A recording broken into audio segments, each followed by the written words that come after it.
ഹരേ കൃഷ്ണ. എല്ലാവർക്കും മാധവത്തിലേക്ക് സ്വാഗതം.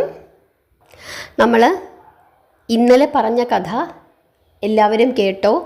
കേട്ടില്ലെങ്കിൽ എല്ലാവരും കേൾക്കണം.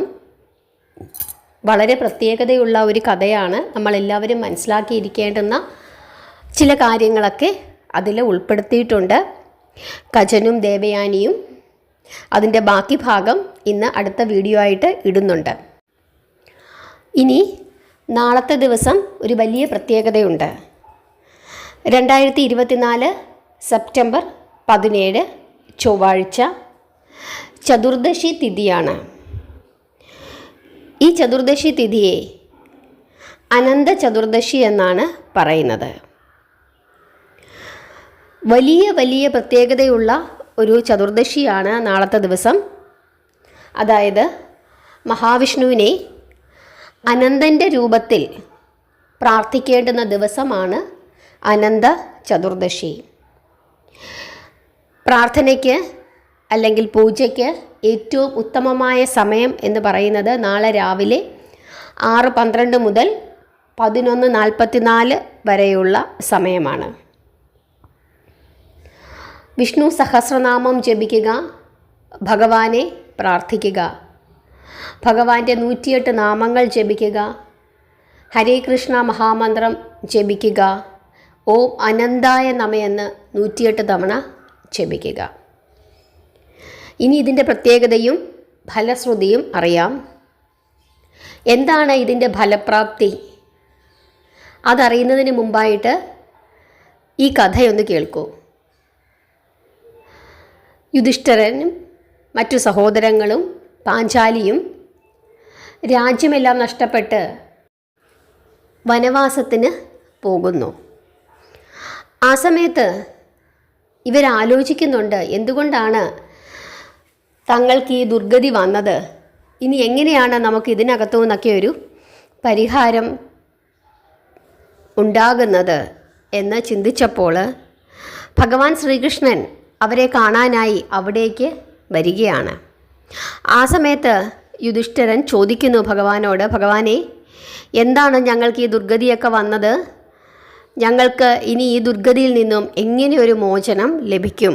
ഞങ്ങൾക്ക് പഴയ ഞങ്ങളുടെ രാജ്യവും ഐശ്വര്യവും ഒക്കെ തിരികെ കിട്ടുമോ എന്ന് ചോദിക്കുന്നു. അപ്പോൾ ഭഗവാൻ പറയുന്നുണ്ട്, ഉടനെ തന്നെ ചതുർദശി വരുന്നുണ്ട്, അനന്ത ചതുർദശി.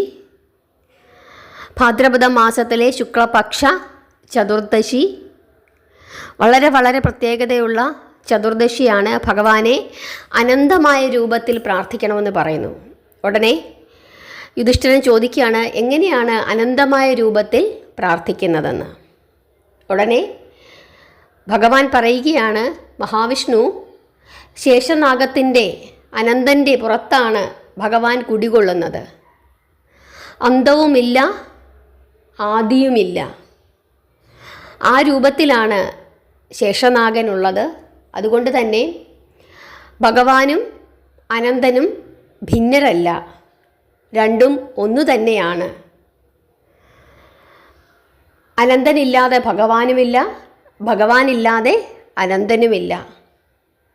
അങ്ങനെ അനന്ത ഭഗവാന്റെ അല്ലെങ്കിൽ അനന്ത പത്മനാഭ രൂപത്തിൽ മഹാവിഷ്ണുവിനെ അന്നേ ദിവസം ആരാധിക്കുകയും പ്രാർത്ഥിക്കുകയും ചെയ്തു കഴിഞ്ഞാൽ നിങ്ങൾക്ക് എന്തൊക്കെ നഷ്ടപ്പെട്ടിട്ടുണ്ടോ ആ നഷ്ടങ്ങളൊക്കെ 10 മടങ്ങ് സൗഭാഗ്യത്തോടു കൂടി തിരികെ ലഭിക്കും എന്ന് പറയുന്നു. അങ്ങനെ ഈ വനവാസ കാലത്തെല്ലാം തന്നെ അനന്ത ചതുർദശി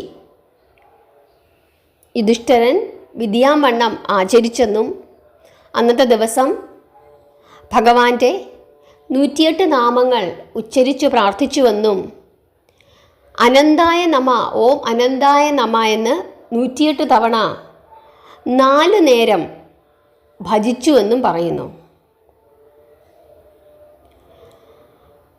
അതിൽ നിന്നും നമുക്ക് മനസ്സിലാക്കാൻ കഴിയുന്നത് ഈ ചതുർദശി വളരെ വളരെ പ്രത്യേകതയുള്ള ചതുർദശിയാണെന്നും ഭഗവാനെ അനന്തൻ്റെ രൂപത്തിൽ പ്രാർത്ഥിക്കണമെന്നുമാണ്. അതുകൊണ്ട് നാളത്തെ ദിവസം എല്ലാവരും തന്നെ രാവിലെ 6:12 മുതൽ 11:44 വരെയുള്ള സമയം 5 തിരിയിട്ട നെയ്ദീപം കത്തിച്ച് ഭഗവാന്റെ നാമങ്ങൾ ഉച്ചരിക്കുക, ഭഗവാനെ പ്രാർത്ഥിക്കുക, ഭഗവാന് നൈവേദ്യം സമർപ്പിക്കുക. കഴിയുന്നെങ്കിൽ മത്സ്യമാംസങ്ങളൊക്കെ ഉപേക്ഷിച്ചിട്ട് ഭഗവാനെ ഭജിക്കുക. വലിയ ഫലസിദ്ധിയാണ് ഈ ചതുർദശിയിൽ മഹാവിഷ്ണുവിനെ ഈ വിധം പ്രാർത്ഥിച്ചാൽ. അതുകൊണ്ട് കഴിയുന്ന എല്ലാവരും തന്നെ ശുദ്ധമായ ആഹാരത്തിലിരുന്ന് ഭഗവാനെ പ്രാർത്ഥിക്കാനായിട്ട് ശ്രമിക്കുക. അതില്ലാത്തവർ പോലും കുളിച്ച് ശുദ്ധമായി 108 തവണ ഓം അനന്തായ നമ എന്ന് ജപിക്കുക. ഓം അനന്തായ നമ എന്ന് 108 തവണ ജപിക്കുന്നതിൻ്റെ ഇടയ്ക്ക് നമ്മുടെ കയ്യിൽ ഒരു നൂല്, നമ്മൾ കറുപ്പ് ചരട് പോലെ നൂല് മേടിക്കുമല്ലോ, ആ നൂല് മേടിച്ചിട്ട് നമ്മൾ ജപിച്ചുകൊണ്ടിരിക്കുന്ന സമയത്ത് ഓം അനന്തായ നമ എന്ന് 108 തവണ ജപിച്ചുകൊണ്ടിരിക്കുന്ന സമയത്ത് ഈ നൂലിൽ 14 കെട്ടുകളിടണം. ആ ജപിച്ചുകൊണ്ടിരിക്കുന്ന സമയത്ത് നമ്മളിങ്ങനെ കെട്ടുകൾ ഇട്ടാൽ മതി. 14 തവണ ജപിച്ച് തീരുമ്പോഴേക്കും 14 കെട്ടുകൾ ഉണ്ടാകണം. 14 ലോകങ്ങളെയാണ് ഈ കെട്ടുകൾ സൂചിപ്പിക്കുന്നത്. ഈ നൂലിന് അനന്തസൂത്രം എന്നാണ് പറയുന്നത്. ഇത് ശരീരത്തിൽ ധരിക്കുന്നത് വളരെ വളരെ ഫലസിദ്ധിയാണ് നൽകുന്നത്. നമുക്ക് തന്നെ ശുദ്ധമായും വൃത്തിയായും ഇരുന്ന് ഈ വിധം നൂല് ജപിച്ച് കെട്ടാവുന്നതാണ്. ആ സമയത്ത് 5 തിരിയിട്ട് നെയ്ദീപം കത്തിച്ച് ഭഗവാന് നൈവേദ്യം സമർപ്പിച്ച് ഈ നൂല് ഭഗവാന് സമർപ്പിച്ച് പ്രാർത്ഥിച്ച് ആ പ്രാർത്ഥനയുടെ ഇടയിൽ 14 കെട്ടുകൾ ഇടുക. അതിനുശേഷം നമുക്കത് നമ്മുടെ ശരീരത്തിൽ ധരിക്കാം. സ്ത്രീകളാണെങ്കിൽ പീരീഡ്സ് ആകുന്നത് വരെ ധരിക്കാം. പീരീഡ്സ് ആയി കഴിഞ്ഞാൽ അത് മാറ്റി പുതിയ ചരട് കെട്ടണം. 28 ദിവസമാണ് സാധാരണ നമ്മൾ ഇതുപോലെ ജപിച്ച് കിട്ടുന്ന ചരടുകൾക്ക് ഉള്ളത്. പീരീഡ്സ് ആയി കഴിയുമ്പം ആ ചരട് മാറ്റി പുതിയ ചരട് കെട്ടണം. ഈ വിധം എല്ലാവരും ഒന്ന് പ്രാർത്ഥിക്കൂ, നാരായണ നാമം ജപിക്കൂ. തീർച്ചയായിട്ടും അങ്ങനെ ജപിച്ച് പ്രാർത്ഥിച്ചു കഴിഞ്ഞാൽ വലിയ വലിയ ഫലസിദ്ധിയാണ് നമുക്ക് ഉണ്ടാകാൻ പോകുന്നത്.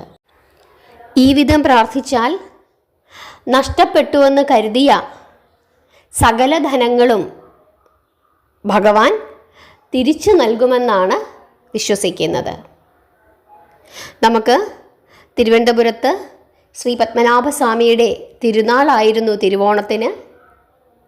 അദ്ദേഹം അനന്ത പത്മനാഭ രൂപത്തിലാണ് സ്ഥിതി ചെയ്യുന്നത്. ഭഗവാന്റെ ആ തിരുരൂപം മനസ്സിൽ ധ്യാനിച്ച് ഈ വിധം പ്രാർത്ഥിച്ച് ഈ ചരട് കയ്യിൽ കെട്ടിയാൽ വലിയ ഫലമാണ് ലഭിക്കുന്നത്. അവിശ്വാസികളോടല്ല പറയുന്നത്. വിശ്വാസികൾ വിശ്വാസപൂർവം ഭഗവാനെ ആശ്രയിച്ചാൽ തീർച്ചയായും അദ്ദേഹം നമ്മുടെ കൂടെ തന്നെ എപ്പോഴും ഉണ്ടാകും. ഹരേ കൃഷ്ണ.